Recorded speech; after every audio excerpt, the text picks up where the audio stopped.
turn back straight back on the. Why did I do change that now? There we go. All right. Sorry for that. I had the camera turned the wrong way. I forgot to schedule this last night somehow. So hopefully you guys will see it. And or get the notification, I should say. So how's everybody doing? We've got lots of cloudy weather lately, not much sun. We've had it's been cool, not freezing, but just cold enough the grass isn't growing that well. But I think our snow is just pretty much all gone. The only place I think I saw it was down on the north slopes, a little bit yet.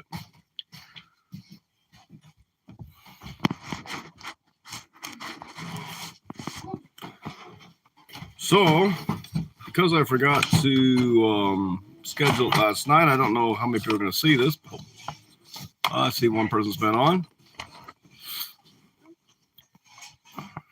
Let's see, there's no live chats. All right. Pete, how you doing? So Pete's here.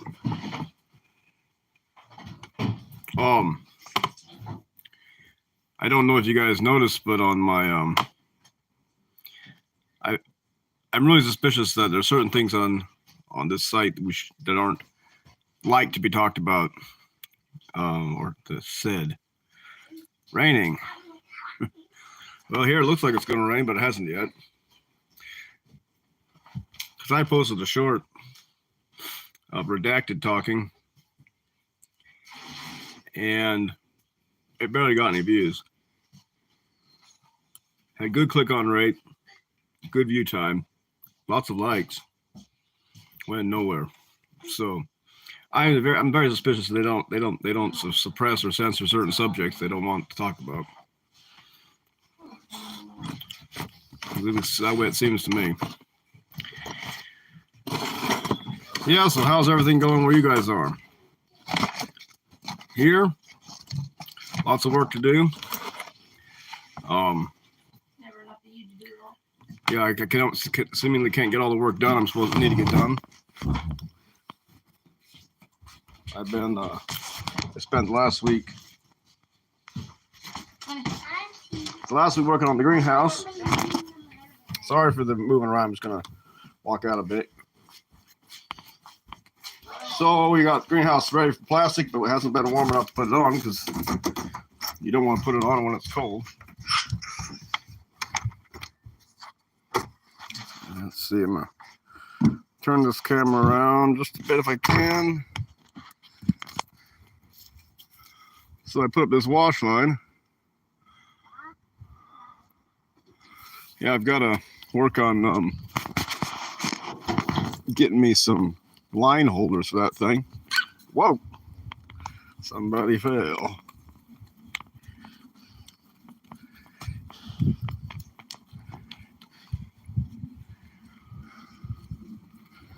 Oh, it looks to me like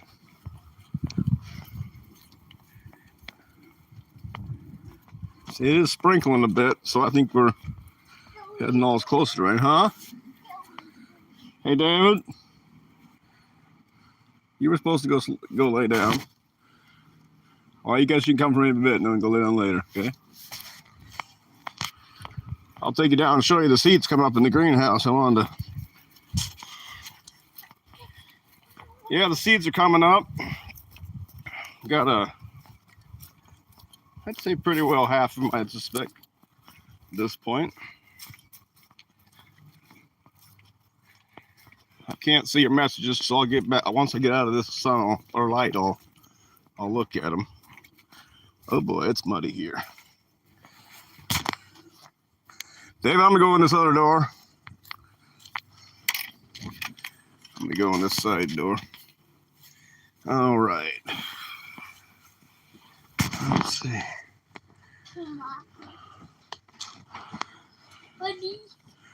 Got lettuce, radishes, Chinese cabbage, cauliflower, broccoli, kale, Brussels sprouts, cabbage, lettuce, kale. Don't see any coming up here yet. Kale. Yeah, kale. Kale that. Kale. I think those are some lettuce seeds in my rosemary. Rosemary takes usually long to come up from that. Well, maybe, I don't know. Spinach. And we got some sunflowers coming up. Yeah, I think it looks like they're germinating pretty good. No, I'm not running a stove in the greenhouse. We have a stove in there, but I'm not running it. All right, guys, come on.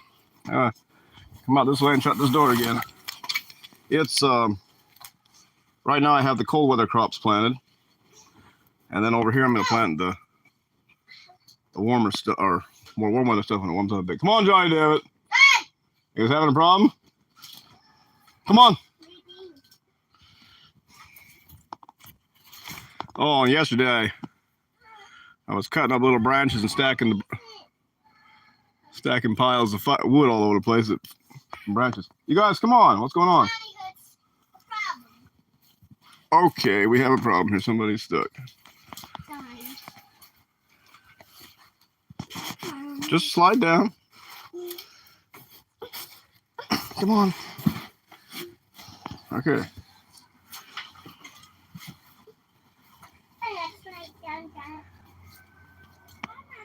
All right, come on, guys.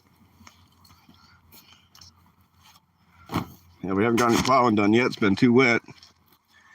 Yeah, so here's got the plastic laid out, just waiting for the right time to put it up. Got it all ready to go on. Got the strips on down here and up there. The corner's finished and sheeting on. And I hauled some manure in. I gotta dig it yet. But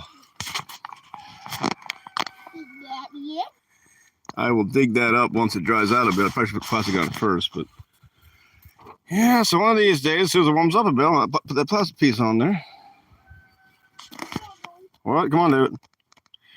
Curious what the dimensions, let me see if I can see that again.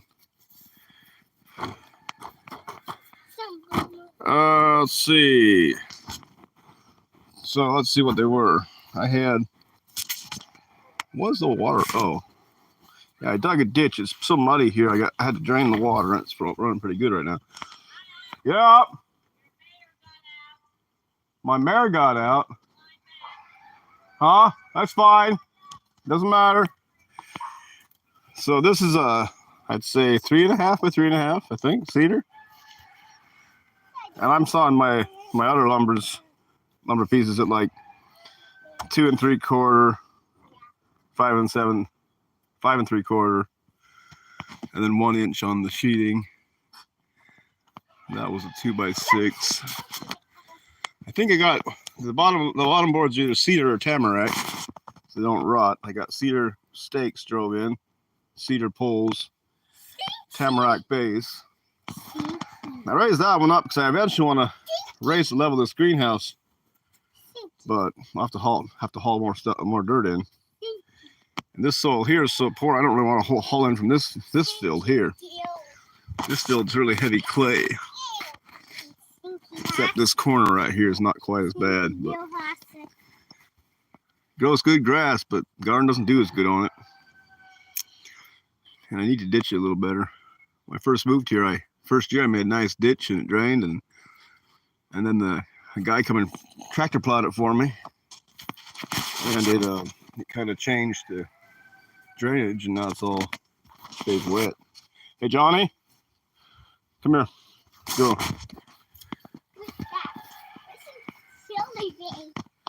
Well, we got our flowers are blooming. It's beautiful flowers coming out. Every spring, let me turn this around again so you can see it. Sorry. Yeah, so every spring we get these flowers.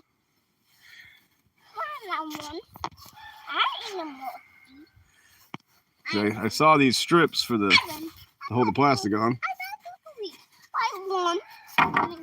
What's that?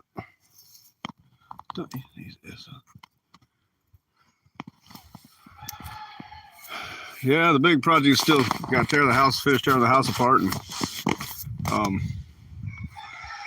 start building on that. I just have not got to too much of it yet. I've working on little parts of it. Like here, I was cleaning some of this up, but it's going to be a bit of time before I have it all torn up and cleaned up yet. Just trying to focus on getting the garden stuff ready. Greenhouse. Yeah, this is what the fire guys did to the yard. I mean, they just tore it up. Not really sure why they did that. They were digging it out with the backhoe. Broke the cement. Broke our block wall off there. But the basement in general is pretty good. They broke a lot of the beams on this floor though. That's where we pump our water with that generator. I want to eventually make a system I don't have to use a generator. Johnny David, come on!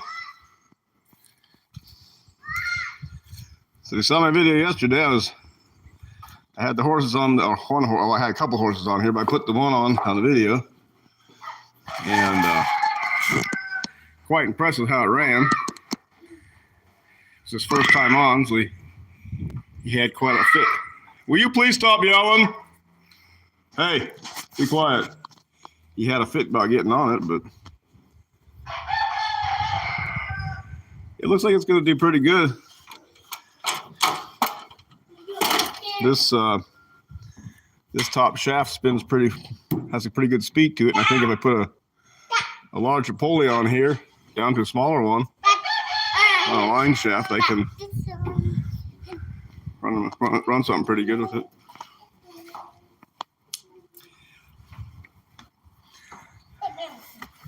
I guess if it didn't even have horses, we probably could get like 2 or 3 guys on it and swat.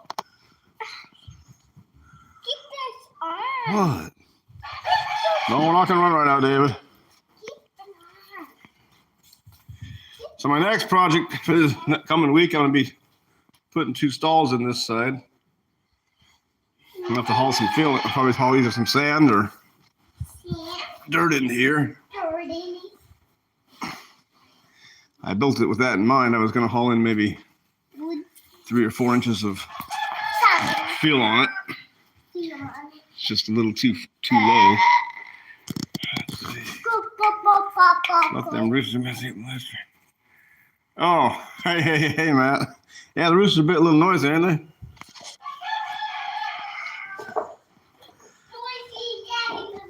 And that rooster there, he can be really mean. He hasn't got a very nice attitude when it comes to being around people.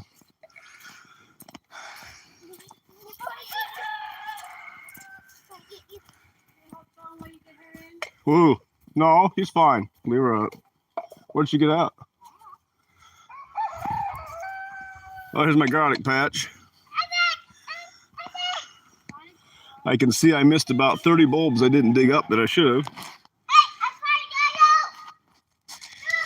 I was, last fall I was busy and I was in a hurry to do it. And if you look at the ground, you'll see those bunches where it's all thick. That's where I left bulbs in. I count at least 30 I missed.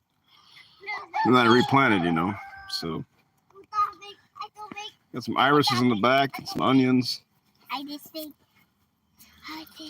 Mostly just garlic in here. I think I got 2 kinds of garlic. If you look close, you can see the rows. They're not very big yet. Galriba, yeah, we got some Galriba. All right, I'm gonna go in where I can see the chap. Sit down a bit.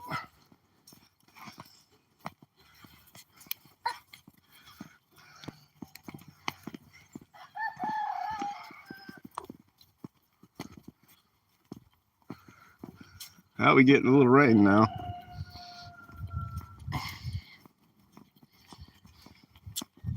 Oh, I'll show you one more thing before I go in.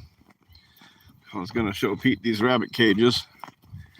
Sometimes it's easier to show someone than write it all, but I got This one in the front here, someone gave me. I made these ones. Let's see. Got rabbits. I just made a side like that, and I like this 1-inch wire because it stays cleaner. And I just had 8 foot by 2 foot, divided into 2 sections, and made them a spot where they can, have their babies or sit. And then I just put a 2x4 on top here to put a little bit of a slant slope to it. Didn't put any wraps on or nothing. And I need to clean the leaves off that thing. Last fall I didn't get to it. Now these 2 cages I made, and that cage I made, but somebody gave me this one and that one. And this one here, I'm not impressed with this this fine wire. It's hard to clean. It gets dirty easy, and then it doesn't last that long. Well, my forge is finally, or the mud's finally drying out. Not dry yet, but it's slowly getting there. I should fire the thing up shortly and do a little forge work, but should take a long time to dry. So I advise you, if you do any mudding, do it in the summertime when it can dry faster.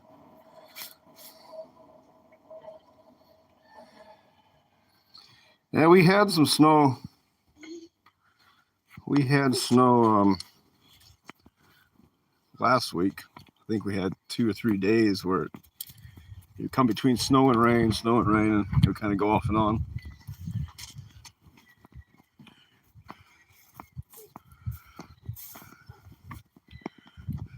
Seagulls, there's a lot of seagulls at our place. Those seagulls, they just keep coming to the field eating worms. Sounds like the ocean, there's so many of them. Yeah, there's about, some days there'll be a couple hundred out there just jumping around the field. All right, so now I can see the chat a little better. Let's see what I've got. Matt and Peter and Jerome. Oops. Yeah, it was this week I spent most of my time just working on that greenhouse. Got that done. I've been hauling some manure. There's another little spot out here. I'm trying to get ready for, just look out the window. Sorry, I'll turn it. I'm going to build some garden beds just outside the house. That way the wife can have somewhere to plant her things. Yeah, but I'm looking for a plow. I need to find one. I've looked a lot, don't seem to find one I can afford. Seems like the price of plows has really gone up.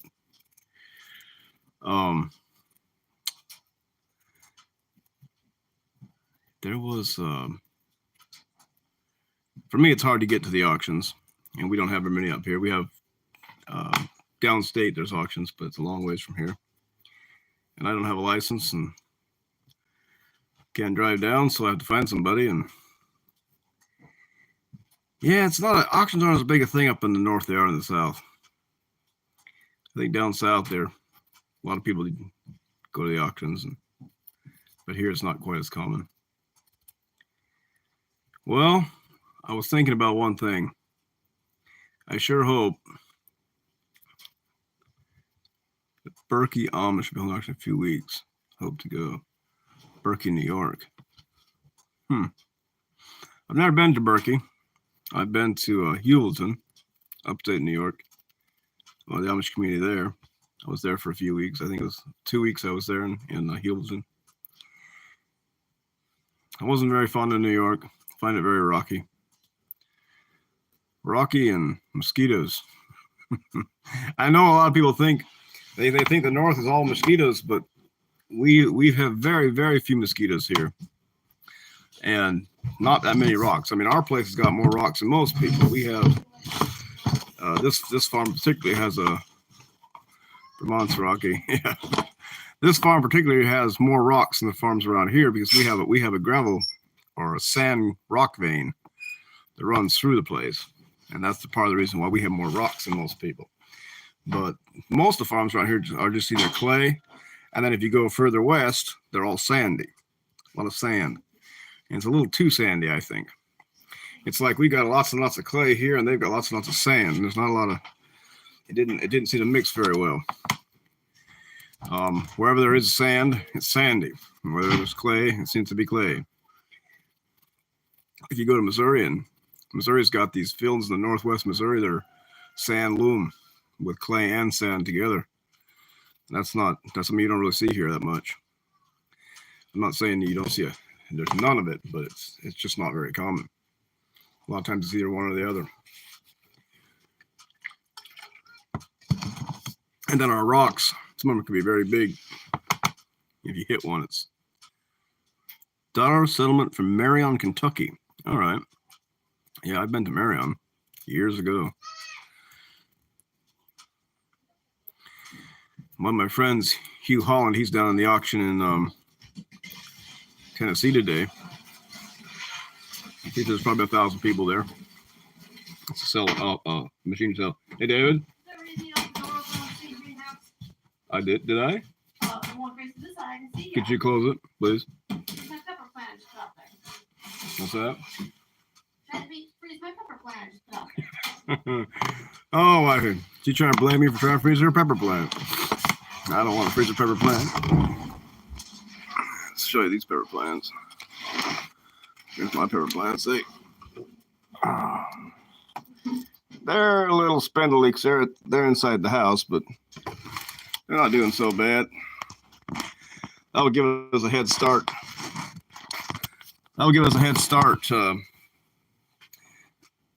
This spring. Peppers, they take a long time to get their fruits sometimes in the cool weather especially. So we got plans for next week. I'm going to try to work on that greenhouse, get that plastic on if we have a warm day. Hopefully we will. And then work on box stalls. I got two colts the lady wants me to train, to lead and to, trim their feet. And she's been wanting me to do that. And I've been so busy I haven't got it done. And now she says in 2 weeks I'm going to California, so I got to get it done. So we'll be working on that. Get them horses trained. Yeah, horse training, I enjoy it. It's just sometimes when you're busy, you got to, you have to put some effort into it. You can't just ignore them. You have to spend time with them. And some horses, they train nice and some don't. I've had some real good horses and I've had some real bad ones. This horse here, the young one I just put on the treadmill yesterday, he actually seems to have a really good attitude. I like how he doesn't really get angry. He's a little skittish and scared, but he doesn't seem to get angry. That's a big plus. You get a horse that gets angry, and then those aren't nice horses. You try to get them to do something, they get mad, and it's like,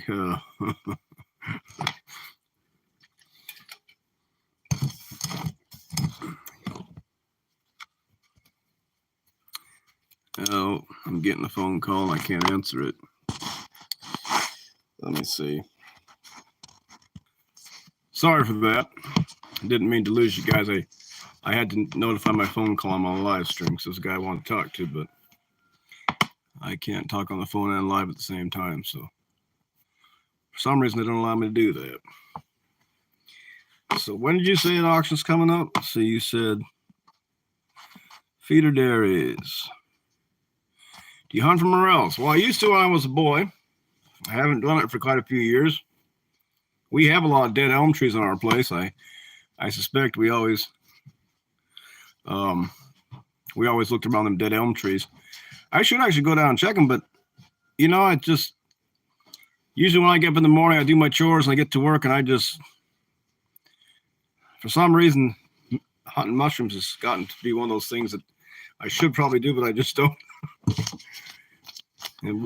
And being we have dead elm trees, likelihood we have them.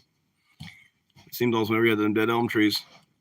I don't know what time of year they come out up here. Do you know, Peter Dairies? My sister, I saw, got some in Missouri, my brother.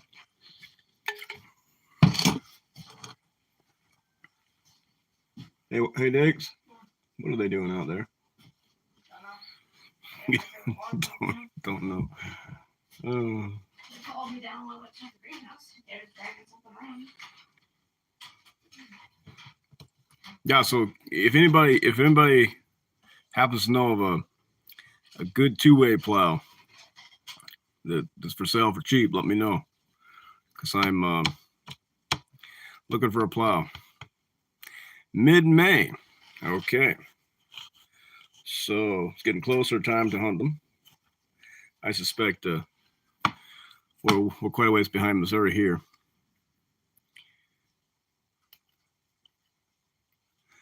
Yeah, morels taste pretty good. I always liked to eat them when I was younger. I haven't had them since, I'm not sure if I haven't had them since I left Missouri, but living in Belize, I never saw them. Belize had a lot of different kinds of mushrooms, but I never saw morels. We had, there were mushrooms down there, or fungus, that would glow in the dark. I don't know if you guys have ever seen that.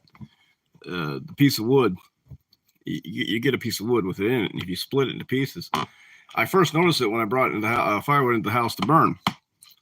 And you'd see this, you'd walk out at night and the wood box would be glowing. And then the parts of the wood where the fungus was in it, would be lit up. It sounds like the Berkey auction. These fewer engines. Berkey auction. Yeah, there was, I always thought that glowing fungus was interesting because, I mean, it really glowed too. I mean, firefly glow type light. I actually found a log one time that you could get it to glow bright enough you could actually see to right. There was it's always interesting when you're walking in the woods and you see that too. You'll see it occasionally at night in the woods. I used to go out for the fun of it, and there was a Mennonite community in Belize, and they lived back in the jungle off the main road quite a ways. And there was another community the same way, and in between the two was a river, and it was a spring, started and flowed down towards the other one. And what I would do is I go out in the jungle at night. I had no light, and I would just listen to the river, and I'd walk. People said, "What do you do that for? It's dangerous." I said, "The thing is, did you know poisonous snakes are drawn to light? And when a snake hears you coming, it doesn't know what you are. They actually try to get out of your way. But if you're shining a light, they freeze, or they're drawn to it. So a bright light will actually draw snakes in. And so when you're actually walking through the dark, they don't know what you are, and most snakes move out of your way." Now, I wouldn't say that.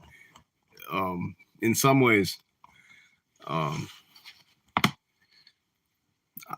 the biggest danger was walking into a thorn bush. That's what I kind of look. By mistake, you walk into a thorn bush, you're like, ouch, you know. I did it 4 or 5 times for fun of it. I kind of enjoyed it just because you listen to all the sounds of the jungle and pay attention to that water, the sound of the water, so you knew where you were going, and then just headed in the direction you thought you had in mind. It's kind of a funny feeling walking like that, because normally when I'm walking somewhere, I pick out a point and I go for it.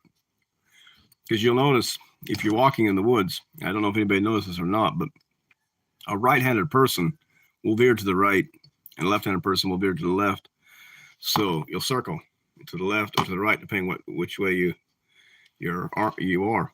And we had proved this. Send a whole group of people into the woods and tell them that they're supposed to walk to the other side in a straight line. And most of them will come back out where they started. The only way I found ways to avoid it. And you would just, when you walk into the woods, you have a tendency to always want to walk to the right side of the tree or the right side of the bush. Instead, you would purposely try to walk to the left, and then you would come out more or less straight. if you kept your bearings, didn't get turned around. But a lot of times what would happen if you just didn't pay attention, just walked as you felt, you ended up veering further and further to the right until you had completely turned around and going back the other direction. So if you're ever lost in the woods, keep that in mind. That if you're right-handed, you veer to the right. If you're left-handed, you veer to the left. So if you're lost, you want to keep a straight line. If your party has a right left-handed person, take turns. And then, if you know you're right, compensate for it and walk to the left. I did that many times. There was a piece I was working on, some land I was farming. And there was a 40-acre patch of woods in between the orange orchard and where my farm was. And I used to walk through there. There was no trail. Different place I'd just go.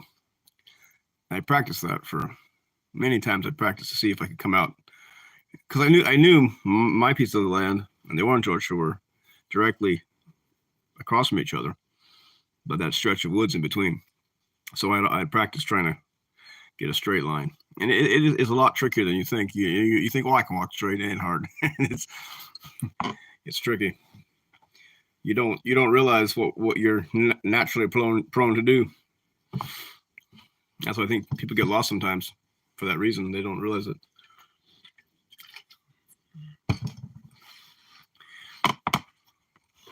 You always know that feeling when you're lost and you see the same tree you saw about 5 minutes before. You're like, oh, I saw that tree before. How'd that happen?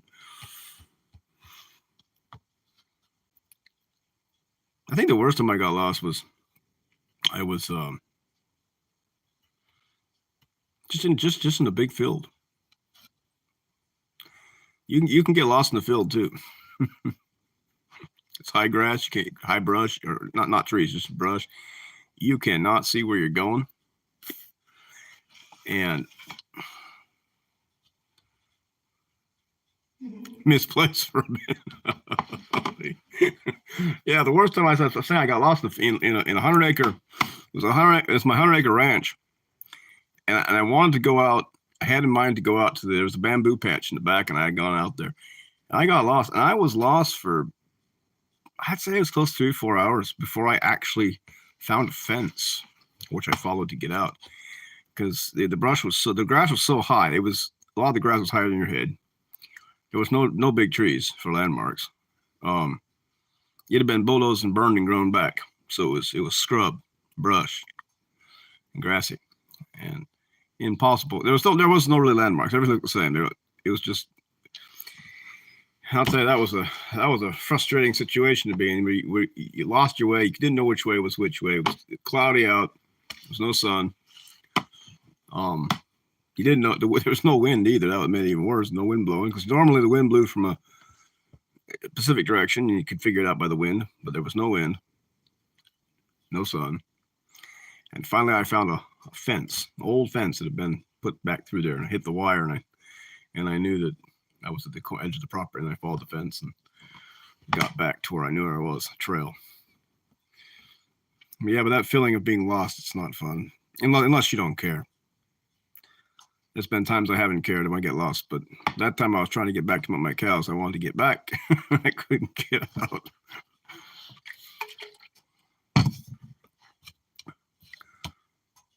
I've never been lost here in Michigan. Small survival kit with you. Well, I always carry a pocket knife, vice grips, lighter. Usually that's what I always have, a handkerchief. I suspect that if I got lost, I've slept in the grass many times. When I was hitchhiking, if I get tired, I just go off the interstate and lay down on the grass. Yeah. Sometimes, not always. Usually the dew falls early in the morning before the sun comes up. So if you get up just before the dew falls, usually you're all right. Because I was in Belize. Also, sometimes I'd be coming back from either the U.S. or Mexico or somewhere, Guatemala, and the buses always had their last run, and I didn't want to stay in the city overnight, so I would just walk out of the city, find me a nice patch of grass, and lay down. The only thing in that is you got to remember snakes. snakes are drawn to body heat, so just be careful when you get up in the morning and a snake sleeping by you.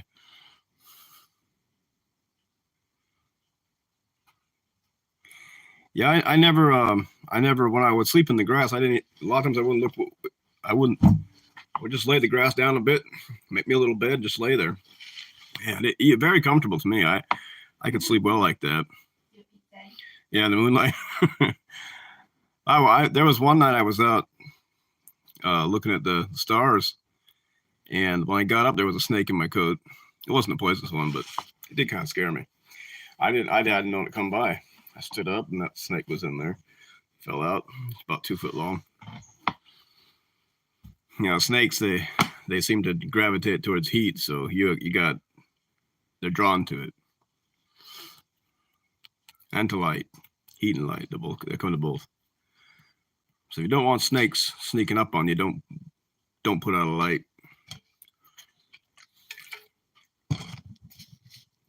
And that's the thing for me. Walking in the dark without a light, I feel safer than with a light. Because if I'm in the dark, I'm walking in a dangerous area. Everybody can see me. They all know I'm there. I mean, I'm visible to everybody. But if I turn that light off, nobody can see me. And I don't know when I was in Belize, I'd a lot of times be walking in big city or outside a smaller city. And I felt safer without light, just for the fact you didn't draw attention to yourself. I always felt like if you're carrying a lantern or a bright flashlight, then you would just automatically making yourself a spotlight for other people to see you. And if there's dangerous people out and about, then when they can't see and they don't know you're there, you just walk by them. I'd always laugh when I'd be going down the road and you'd see these rough-looking gangsters. They'd see and they'd walk to the other side. When you see that, you know they're scared of you. You're like, it's a good thing they're scared of me. They moved out of my way. As I said, there must be a dangerous white man walking at this time of night in Belize City.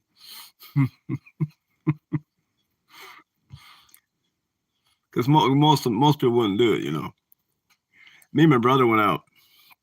He was down there visiting me. We'd gone down to visit some site, like an archaeological site. And we were coming back on the bus, and the buses got stopped because there was the Christmas parade. And we really had only no option except to wait for the parade to finish, which it started about, I don't know, it was 8:30, 9 o'clock up to midnight. They were going to have this parade.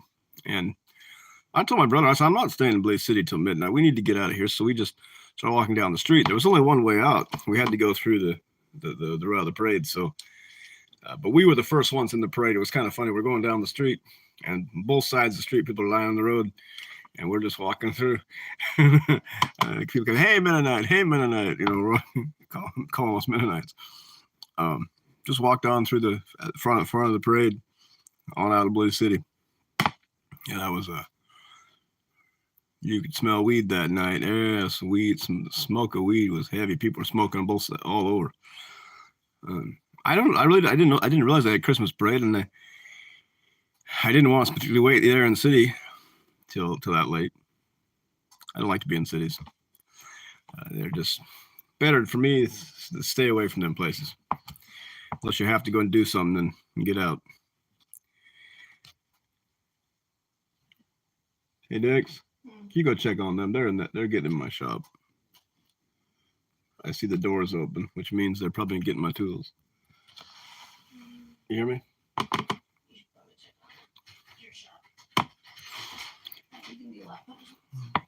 I'm not going to punish them. I don't have to go and see what they're doing. Miss, just do what I ask you, please.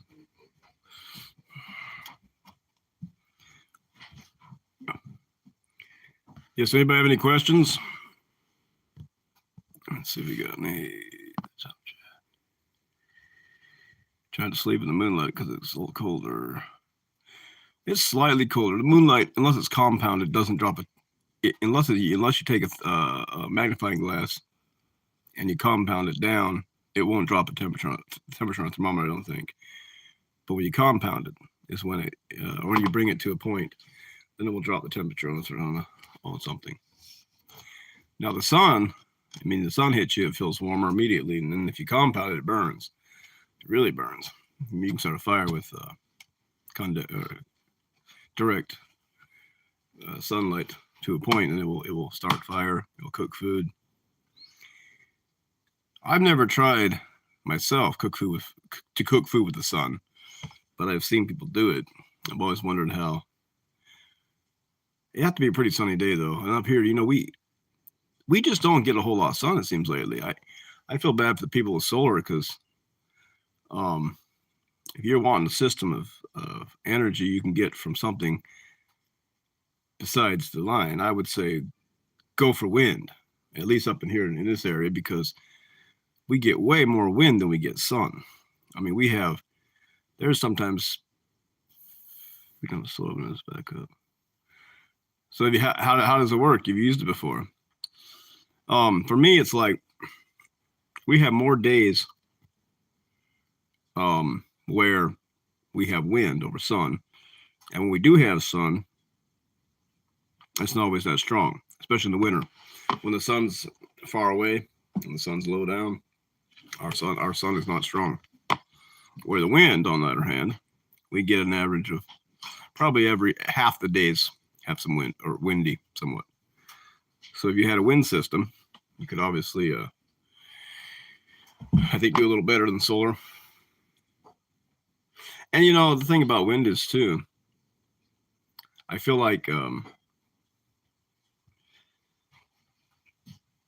I don't know why, but it seems like I still haven't. I want to build me a windmill. Okay, I haven't done it yet, but I feel like I can build the windmill cheaper than I can do the solar, because we had got a solar system, and it costs about $7,000. And you can get a lot bigger systems now and again, especially on the hot days. House and a few clouds because it can work well. Yeah, so for me, it's like, okay, so the solar system, it's expensive. They don't last forever. And with a windmill, I think if you had it where you built it yourself and you could fix it, it's going to cost you less if you figure out a way out to run that machine without paying a lot of money into it.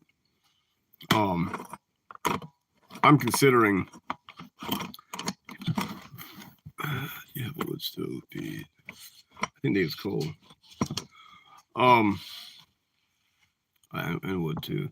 I've been considering, but in Vermont, we don't have a lot of days without clouds, doesn't it? That. Yeah, it's here in the winter, especially. It's not very nice for solar.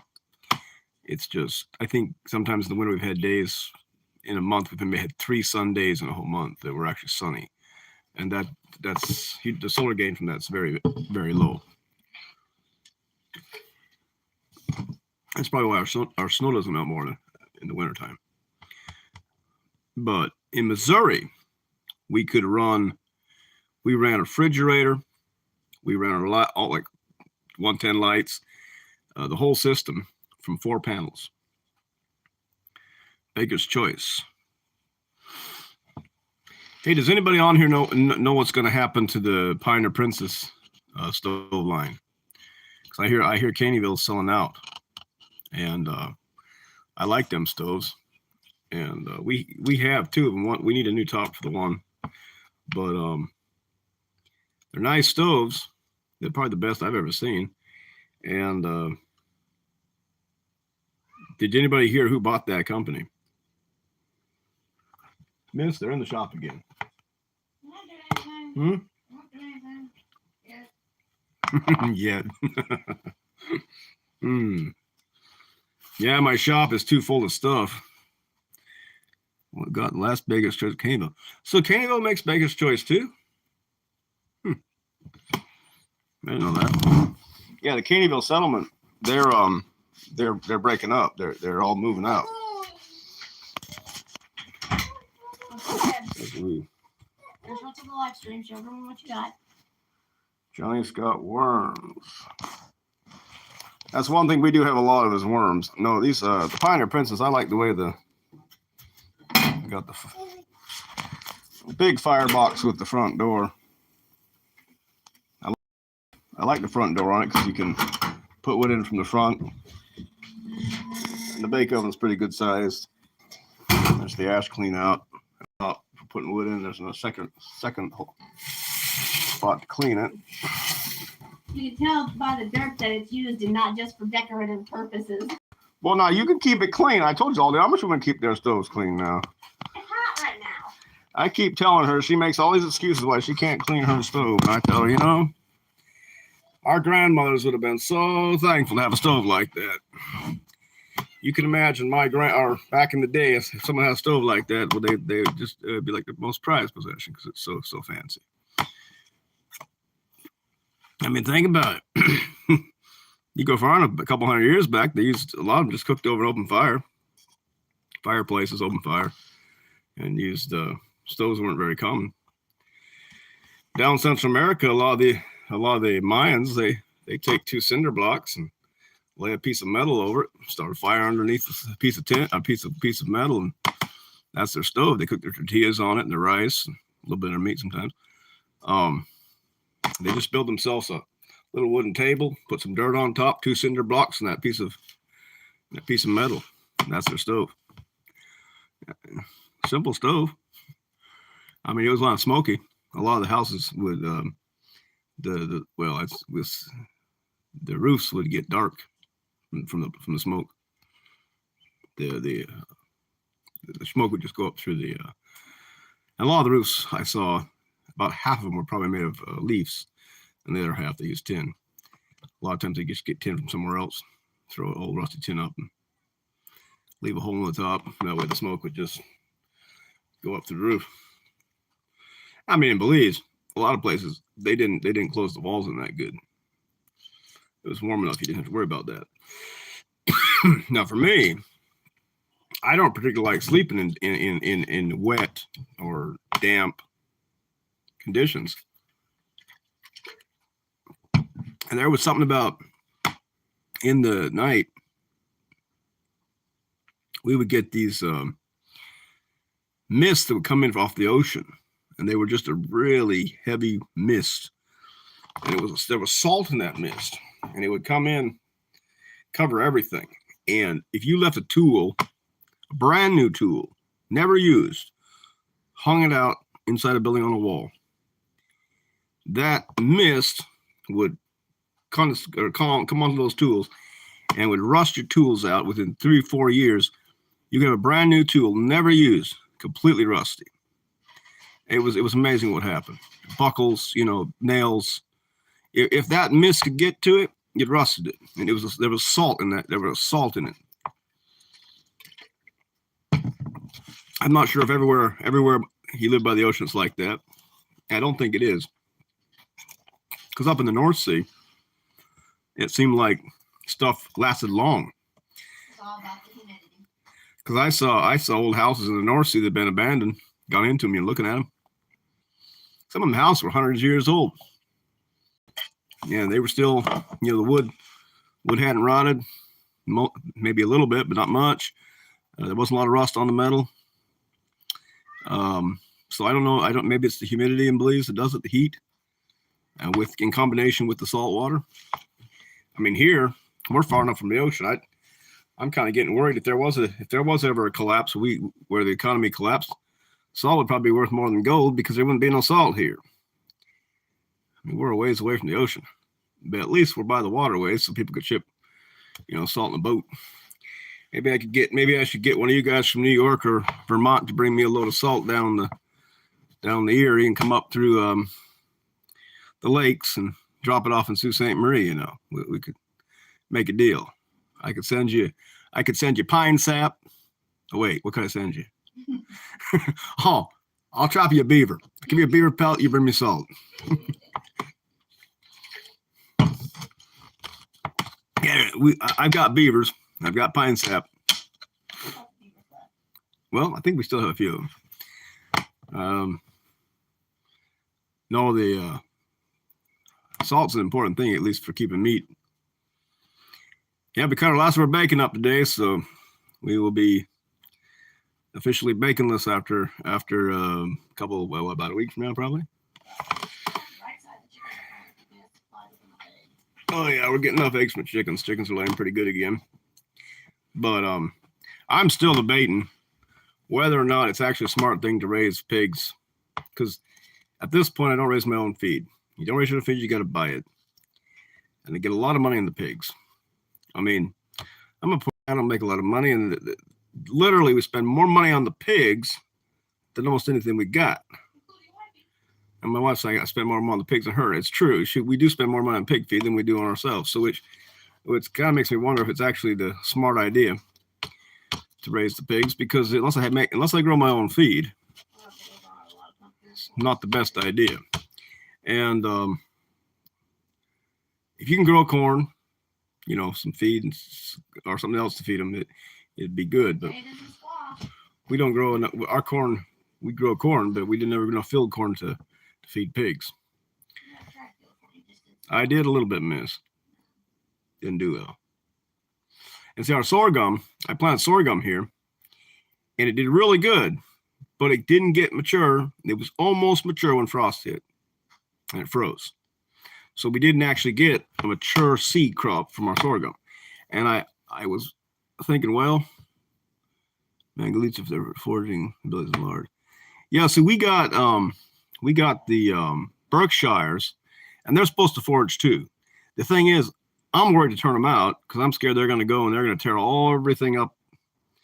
I had pigs in Belize, and I used to have them on. I had a pasture. I built a pasture, or built a fence, and I put 8 strands of barbed wire on that fence. Yeah, the reason I don't get Mangalites, I can't afford them. The price of the Mangalitsa babies I saw was they're wanting $300, $350, $400 a piece, and that's a lot of money. And you need the right area or better areas for them. Yeah. So when I built this fence for my pigs, I just fenced a swamp in, and I put those 8 strands of barbed wire. The bottom ones I put about 3-4 inches apart, and then pigs never ever got out. Even the little ones, they didn't. So you can keep pigs in with barbed wire. I didn't necessarily do that, but that fence wouldn't hold goats. If I put a goat in that pig pen, the goats would get right out. I mean, goats, they'd crawl right through it. Yeah, that's why we waited to get a breeding pair then from there. Yeah, if I could get a cheaper pair of Mangalites, I'd probably do it. But like I said, it's the cost that's got me. But what I was thinking is if I try to focus on growing my own feed, which I'm hoping this year I can do, I'll be able to survive better, because at this point,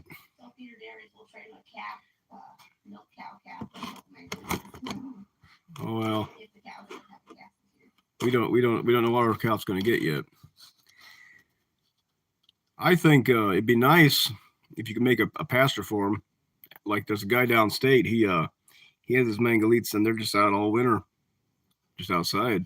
He puts a little hay out for them, and I'm not sure if he even feeds them anything else but hay. He doesn't give them water. I know that. He just has to eat snow. I didn't watch enough of his stuff to know if he actually feeds them grain or not. But those Mangalitsa, he doesn't put them in any building. He said he has a building for them. They don't go. They sleep outside, not in the building. So they're pretty tough. Now, have you seen Baker's Green? Yeah, that's who I'm talking about. It's Baker's Green Acres. We talked some to him. I don't know what it is, but he likes to make fun of me. He calls me the Amish guy and kind of makes fun of me. And I didn't really appreciate him teasing me all the time. He's in the North Lower Michigan. Okay. Yes, I've never been there. I've talked to him, but we talk back and forth. But I think he has the idea I'm just not very smart because I'm Amish. Now, he doesn't realize, for one, the Amish aren't just dumb, and I have no Amish blood in me. I wasn't born Amish, but I live the Amish way somewhat. But I would say the Amish are smart people. I don't consider the Amish dumb. There are a few of them that are dumb, but not all of them. I mean, what's dumber? a guy with a graduate certificate who can take care of computers, or a guy who can build a barn or fix about anything and garden. I think the guy who can garden and build the barn is smarter than the guy who's got his degree. But that's the way I look at it. I mean, it depends on what your field you're in, but I think something that you can build something or make something, produce something. It takes a form of smartness that's not always how would you say it? Not always equated in book learning. Yes, David. Oh. I think a lot of times book learning is overrated. People say, "Oh, you got to get a degree, you got to go to college." No, you don't. No, you can't eat computers. I mean, like for me, I did about 8th grade. That's about where I got to in most areas, and I don't feel like I ever needed any more higher learning when it comes to schooling for what I do. I just need to work on what I do. And pass it on to the children so they know how to do it.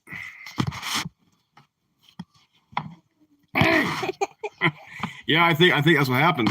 People do all this study in books and they think they're smart, and you'd be surprised. You could read. Hey, stop messing with my beard. Ouch! Look at yourself. You're being an embarrassment. Look at yourself. You're in the live stream. If you don't behave, you have to get down. Okay? You have to bite my beard like that.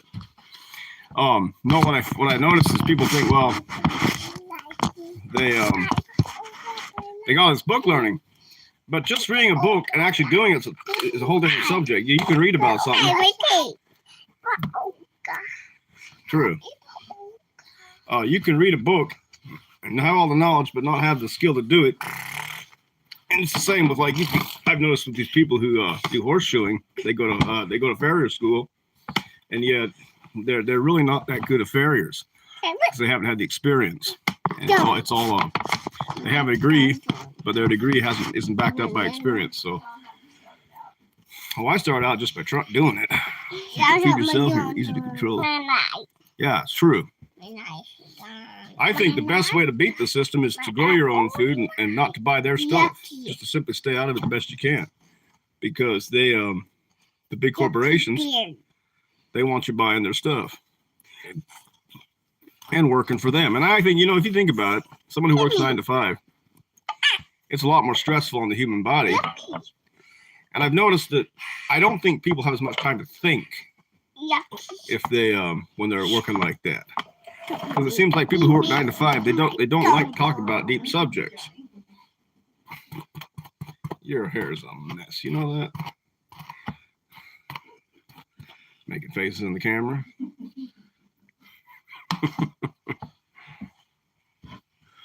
No, I saw last night that family up in Ontario that built that Cobb house. The township still bothering them.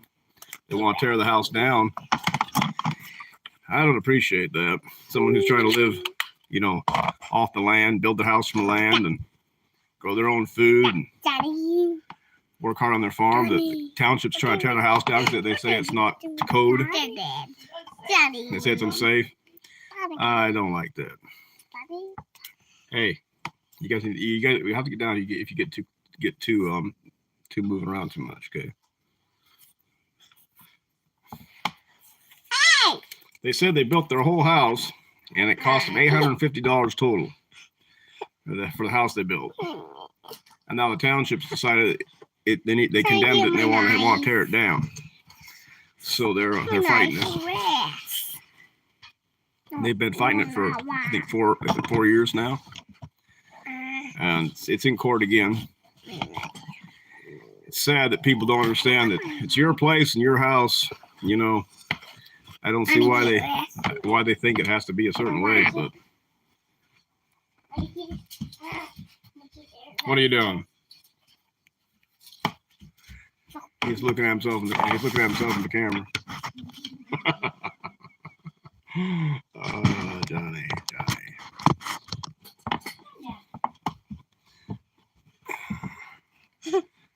Yeah, the boys didn't take a nap today, so we'll have to. They'll probably be tired tonight.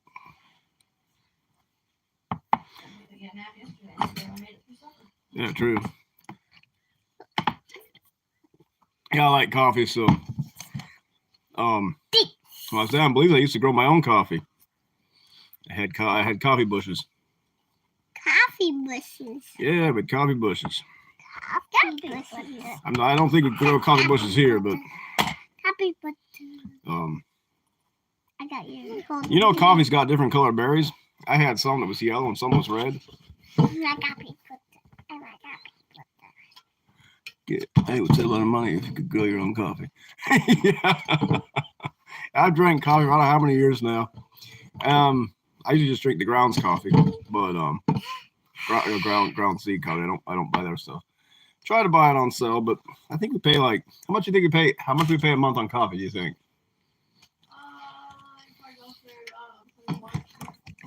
So maybe $10, $12 a month. Average price not on sale is around $14, $15. Oh. For the average size container. So we probably spend $15, $20 a month on coffee. At least. Yeah, so it does add up. I guess you figure $15, $20 a month, 12 times 12. That it adds up. I make my own tobacco, so I don't buy that. I chew my own. Grow my own plants. You don't like coffee, so. I like milk and sugar with some coffee flavoring in it. I've seen up to 1200 a pound around here. Yeah, it's I don't think the sugar's not good for you, so you shouldn't drink the sugar. That ain't not good for you. Johnny, will you stop making your faces in the camera? Come on. Don't make those lips like that. That looks really, really bad for making them little pump lips, okay? Just say hi.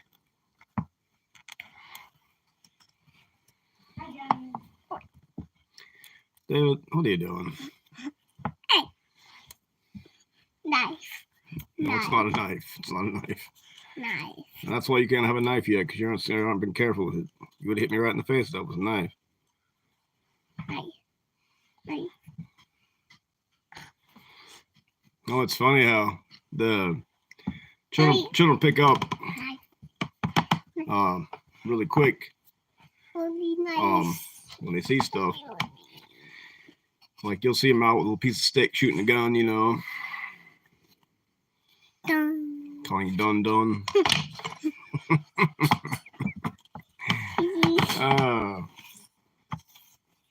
I've seen when I was little. I don't remember. I wasn't really so interested in guns. It didn't interest me that much, but I like bugs. John likes bugs too. Yeah, it's been.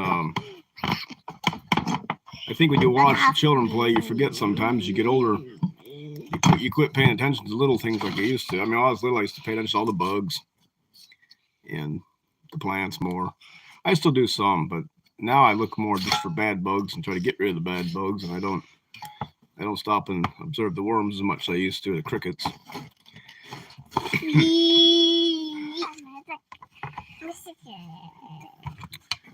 Well, if nobody has any questions, I'll let you guys go for the day. And hey, if you guys watch that short that I posted from Redacted, I think it's really important. I think YouTube was trying to suppress it, so it didn't get many views, but I think it's a threat to our freedom. It's a threat to our lives, the way it's going with this CBDC thing. Don't like it at all. Because you get a tyrannical government that doesn't agree with the way you live, and then they cut your money off. So we don't want that. I know they'll say it's for making it life handy, but you get people who don't see the value in what you have. They think it's not good. If they can control your money, they can control you. Well, you guys all take care, and I'll hope to see you next week. And don't turn my lights. Keep posting what you can. Well, blessed to see y'all. What's going on, thing? Don't turn my light stream up.